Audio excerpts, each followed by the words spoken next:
আসসালামু আলাইকুম, সবাইকে স্বাগতম।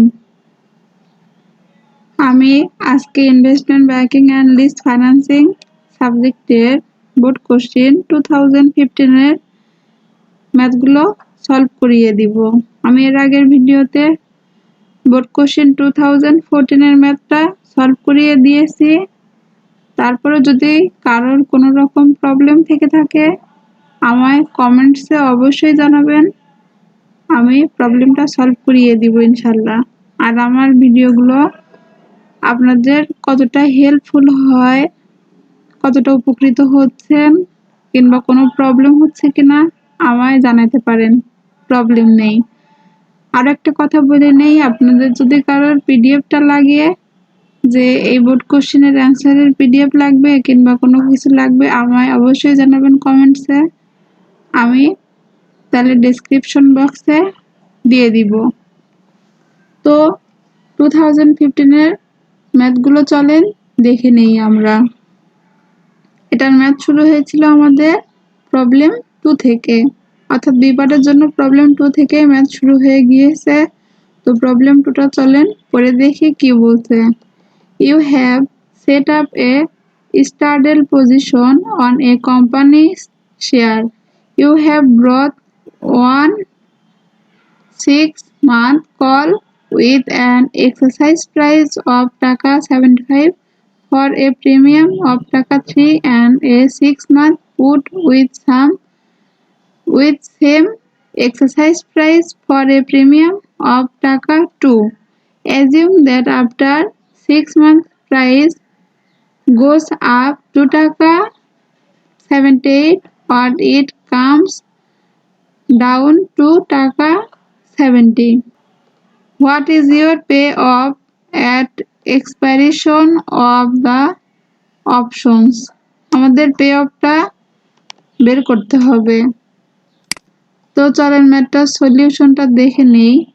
ফার্স্টে দেখেন আমাদের একটা ছক করতে হবে। এটা আমাদের প্রবলেম 6 এর চ্যাপ্টার অর্থাৎ চ্যাপ্টার 6 C6 দেখেন সাজেশনের প্রবলেম 7 পেজ 66 এর ম্যাথ সলিউশন, ওখানে এই ম্যাথটার সলিউশনটা দেওয়া আছে। ফার্স্টে দেখেন আমাদের 4টা কলাম নিয়ে একটা ছক করতে হবে। 1 2 3 4 এভাবে লিখে রেখে দিয়েছি। শেয়ার প্রাইস এট ম্যাচিউরিটি S1 দেখেন লিখে রেখে দিয়েছি। টাকা 78 আর 70 বলা ছিল এখানে, তো দেখেন 78 আর 70 বলা ছিল। আর এখানে পে অফ ফর কল অপশনের জন্য আর পে অফ পুট অপশনের সূত্রটা দেখেন ম্যাক্স S1 মাইনাস ই ও মাইনাস প্রিমিয়াম। আর পে অফ পুট অপশনের ক্ষেত্রে ম্যাক্স ই মাইনাস S1, এখানে মাইনাস ও মাইনাস প্রিমিয়াম। আর total pay off call plus put, অর্থাৎ এই অ্যামাউন্টটার থেকে যেটা বের হবে আমাদের এটা এখানে প্লাস করতে হবে। তো ফার্স্টে দেখেন ম্যাক্স, এখানে S1 আমার 78 মাইনাস ই ছিল 75, এখানে 0 আসবে, মাইনাস প্রিমিয়াম ছিল আমার কোশ্চেনে দেওয়া 3, এটা ক্যালকুলেশন করলে আসবে আমার দেখেন 3 মাইনাস 3, এখানে 0 আসছে। আর এখানে দেখেন ম্যাক্স 75 মাইনাস 78 মাইনাস 2, এখানে মাইনাস 3 আসছে মাইনাস 2, ক্যালকুলেশন করার পর আমার টাকা আসছে মাইনাস 2। এটা দেখেন 0 প্লাস মাইনাস 2, এখানে অ্যান্সার আসছে আমার মাইনাস 2। আর 70% টাকা 70 এর ক্ষেত্রে দেখেন ম্যাক্স 70 মাইনাস 75 0 মাইনাস 3, এখানে আমার মাইনাস 5 মাইনাস 3 আসছে, অর্থাৎ মাইনাস 3 এখানে আসছে। আর এখানে আসবে দেখেন 75 মাইনাস 70, এখানে মাইনাস 2, ক্যালকুলেশন করবো আসছে আমার 5 মাইনাস 2, এখানে 3, অর্থাৎ মাইনাস 3 থেকে যখন আমি প্লাস 3 করব মাইনাস আর প্লাস কেটে যাবে 0 হবে, এটা দেখেন এখানে এজন্য 0 আসছে। তো এটাই ছিল আমার প্রবলেম 2 এর ম্যাথ সলিউশনটা। প্রবলেম 3 নম্বরটা পড়ে দেখে কি বলছে। An insurance company wants to acquire an equipment costing 1 million.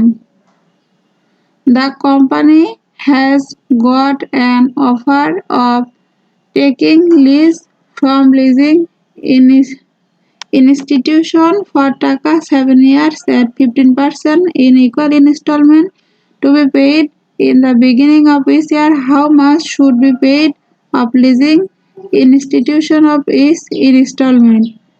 এখানে আমাদের শুধুমাত্র ইনস্টলমেন্টটা বের করতে বলছে। পিভি অফ লিজের ক্ষেত্রে কস্ট দেওয়া আছে, অর্থাৎ পিভি এর মান দেওয়া আছে, আর 7 ইয়ার্স এর মেয়াদ বলা আছে, আর 15% বলা আছে আর এর মান। আর আমাদের শুধুমাত্র ইনস্টলমেন্টটা বের করতে হবে। আর এই যে দেখেন PV in the beginning of each year, অর্থাৎ বিগিনিং এর জন্য বলা আছে। তো ম্যাথটার সলিউশনটা চলেন দেখে নেই। ফার্স্টে দেখেন কি করছি, সূত্রটা লিখে রেখে নিয়েছি। PV is equal to a into 1 divided r minus 1 divided r into 1 plus r to the power n into 1 plus r। এখন সূত্র অনুযায়ী শুধু মানগুলো বসিয়ে নিব। ফার্স্টে দেখেন কি করছি, 1 million is equal to a into 1 divided 0.15 minus 1 divided 0.15 into 1 plus 0.15 to the power 7 into 1 plus 0.15। Calculation করে আসবে আমার, দেখেন 1 million is equal to a into 4 into 7 8 4 4 8 2 6 9 4। এখন এটা থেকে এটা আমি ভাগ করব, ভাগ করার পর অ্যান্সার আসছে দেখেন আমার is equal to 2,09,009। এটাই আমার প্রবলেম 3 এর ম্যাথ সলিউশন। আশা করছি সবাই বুঝতে পারছেন। এখন বি পার্টে এই দুইটা ম্যাথই ছিল আমাদের। এখন সি পার্টের ম্যাথগুলো চলেন দেখে নেই।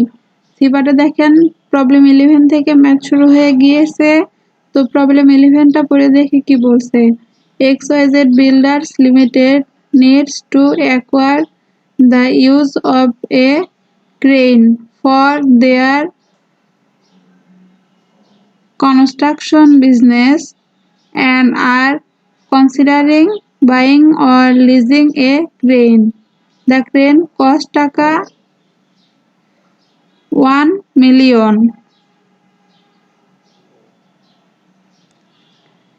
The crane cost টাকা 10 million and it subject of the straight line method of depreciation to a zero salvage value at the end of 5 years. In construct, the lease rental is টাকা 2,20,000 per year to be paid in advance each year for 5 years. XYZ Builders Limited can raise debt at 14% payable in equal annual installment বলা আছে। Each installment due at the beginning of the year. The company is to be 50% tax bracket should it lease or buy the crane। এখানে আমাদের দেখেন lease অপশনের জন্য করতে হবে ম্যাথটা, বাইং অপশনের জন্য করতে হবে। কস্টের টাকা দেওয়া আছে, আর এই যে লিজ রেন্টাল, লিজের ক্ষেত্রে ইনস্টলমেন্টের অ্যামাউন্টটা দিয়ে দিয়েছে এই তো। আর বিগিনিং এর ম্যাথ বলা আছে। তো ম্যাথটার সলিউশনটা চলেন দেখে নেই। তো দেখেন ফার্স্টে কি করছি, বরোইং এন্ড বাইং অপশনটা করে নিয়েছি পেড ইন অ্যাডভান্স। ফার্স্টে কি হবে, সূত্রটা দিয়ে আমরা ইনস্টলমেন্টটা বের করে নিব। PV is equal to a into 1 divided r minus 1 divided r into 1 plus r to the power n into 1 plus r করে নিয়েছি। ফার্স্টে যে আমাদের 1 মিলিয়ন ছিল, 1 million is equal to a into 1 divided 0.14 minus 1 divided 0.14 into 1 plus 0.14 to the power 5 bracket close করে এখানে দেখেন 1 plus 0.14 লিখে রেখে দিয়েছি। এটা ক্যালকুলেশন করলে আমার 1 million is equal to a into 3.913712304। Total calculation করার পর অ্যান্সার আসছে আমার a is equal to 2,55,512। এখন আমার একটা লোন শিডিউল করে নিতে হবে। লোন শিডিউল দেখেন year, beginning balance, installment, interest, principal, ending balance. ফার্স্টে দেখেন 0 বছর 1 2 3 4, কারণ এটা বিগিনিং বলা ছিল। আর বিগিনিং ব্যালেন্স দেখেন 1 মিলিয়ন। আর ইনস্টলমেন্টের কলামে ইনস্টলমেন্টের এই অ্যামাউন্টটাই বসিয়ে নিব। আর ইন্টারেস্ট এখন কাটতে হবে, 0 বছরে কোনো ইন্টারেস্ট আসানোর জন্য এখানে 0 লিখে রেখে নিয়েছি। এখন আমরা এই যে ইনস্টলমেন্টের অ্যামাউন্টটা প্রিন্সিপাল হয়ে যাবে, প্রিন্সিপালের কলামে বসিয়ে দিয়েছি। অর্থাৎ ইনস্টলমেন্ট থেকে ইন্টারেস্ট মাইনাস করলে তো প্রিন্সিপাল আসে, আমরা জানি। এই জন্য এটা থেকে এটা মাইনাস করার পরে এই অ্যামাউন্টটাই আসছে। এরপর দেখেন এন্ডিং ব্যালেন্স কিভাবে হবে, এই যে বিগিনিং থেকে প্রিন্সিপালটা মাইনাস করতে হবে। তো 1 মিলিয়ন মাইনাস 2,55,512, এটা মাইনাস করলে আসবে আমার 7,44,488। এটাই পরবর্তী বছরের বিগিনিং ব্যালেন্স হয়ে গিয়েছে। বিগিনিং ব্যালেন্স হওয়ার পর দেখেন ক্যালকুলেশন করছি, এটারই আমি পার্সেন্টেজ কাটবো 14%। পার্সেন্টেজ কাটলে আসবে আমার 1,04,228। এখন ইনস্টলমেন্ট থেকে ইন্টারেস্টটা মাইনাস করলে আসবে আমার প্রিন্সিপাল, এটা থেকে এটা মাইনাস করলে আমার আসবে 1,51,284। এখন এইটার থেকে আমি বিগিনিং ব্যালেন্সটা মাইনাস করে এন্ডিং ব্যালেন্সটা পাবো। মাইনাস করার পর আসছে আমার 5,93,204 আসছে। এইভাবে প্রত্যেকটা করে নিব, লোন শিডিউলটা করে নেওয়া লাগবে এইভাবে। তো আপনাদের বোঝার সুবিধাতে দেখেন আমি এইভাবে সবগুলো লিখে রেখে দিয়েছি। এভাবে আমরা এই টেবিলটা ক্যালকুলেশন করে নিব। এখন আমাদের ডিপ্রিসিয়েশনের মান লাগবে। দেখেন depreciation is equal to cost minus salvage value divided number of year. আমাদের কস্ট ছিল 1 million minus 0 divided 5, total calculation করলে আসবে আমার 2 লাখ। আর ডিএফটা দেখেন এখানে আমার বের করে নেওয়া লাগবে। ডিএফ বের করবো কিভাবে, ইন্টারেস্ট ইন্টু 1 মাইনাস টি। আর ইন্টারেস্ট ছিল আমার 14% ইন্টু 1 মাইনাস 0.50, ক্যালকুলেশন করলে আসবে আমার 7%। আমার এখন পিভি অফ বাইং এর জন্য একটা ছক করে নেওয়া লাগবে, 9টা কলাম দিয়ে একটা ছক করে নিব। দেখেন এখানেও কোনটা থেকে কোনটা প্লাস মাইনাস করতে হবে আমি এটাও লিখে রেখে দিয়েছি। তো ফার্স্টে দেখেন কি হবে, year, installment, interest, depreciation, interest plus depreciation, tax, savings, NCF, DF, PV লিখে নিব। ফার্স্টের থেকে 0 বছর থেকে ম্যাথ করতে হবে, পেইড ইন অ্যাডভান্স বলা ছিল জন্য। তো দেখেন 0, 1, 2, 3, 4, 5। ইনস্টলমেন্টের কলামে ইনস্টলমেন্ট প্রত্যেকটা বছরের সেম বসিয়ে নিব। ইন্টারেস্টের কলামে 0 বছরে কোনো ইন্টারেস্ট আসানোর জন্য 0 হবে। আর পরবর্তীগুলো এই যে ছকের থেকে যে মানগুলো বের হয়েছে ওগুলো এখানে বসিয়ে নিব। ডিপ্রিসিয়েশন 0 বছরে আসে না, পরবর্তী বছর থেকে দেখেন সেম অ্যামাউন্টে আমি এখানে বসিয়ে রেখে দিয়েছি। যে ডিপ্রিসিয়েশন আমাদের 2 লাখ বের হয়েছিল। এরপরে দেখেন ইন্টারেস্ট প্লাস ডিপ্রিসিয়েশন, এই কলামের আর এই কলামের অ্যামাউন্টগুলো যোগ করে এই কলামে বসিয়ে দিয়েছি। এখন ট্যাক্স সেভিংসটা কিভাবে হবে, ট্যাক্স সেভিংসটা হবে আমার এই যে ইন্টারেস্ট প্লাস ডিপ্রিসিয়েশন অ্যামাউন্টের উপর 50% কাটতে হবে। 50% করার পরে যে অ্যামাউন্টগুলো আসবে প্রত্যেকটা বছরের জন্য আমি এই প্রত্যেকটা কলামে মানগুলো বসিয়ে নিব। এনসিএফ কিভাবে আসবে আমার, ইনস্টলমেন্ট থেকে এই ট্যাক্সের অ্যামাউন্টটা মাইনাস করার পরে। তো দেখেন কি করছি, 2,55,512 মাইনাস 0 করলে আসবে আমার 2,55,512। আর ফার্স্টের বছরের যে পেইড ইন অ্যাডভান্সের ক্ষেত্রে 0 বছরে ডিএফ এর মান 1 হয় আর বাকিগুলো টেবিল ডি এর মান নিতে হয়। এই জন্য দেখেন কি করছি, 1 নিয়ে ক্যালকুলেশন করছি, সেম অ্যামাউন্টটাই আসছে। পরবর্তীটা দেখেন টেবিল ডি এর মান নিয়ে আমি এনসিএফ এর অ্যামাউন্ট গুলো গুণ করে করে এই কলামে বসিয়ে নিব। বসানোর পরে এখন আমার টোটাল প্রেজেন্ট ভ্যালুটা বের করব। টোটাল প্রেজেন্ট ভ্যালু এই সবগুলো অ্যামাউন্ট যোগ করার পরে দেখেন আসছে আমার 5,89,950। এটা আমার টোটাল প্রেজেন্ট ভ্যালু।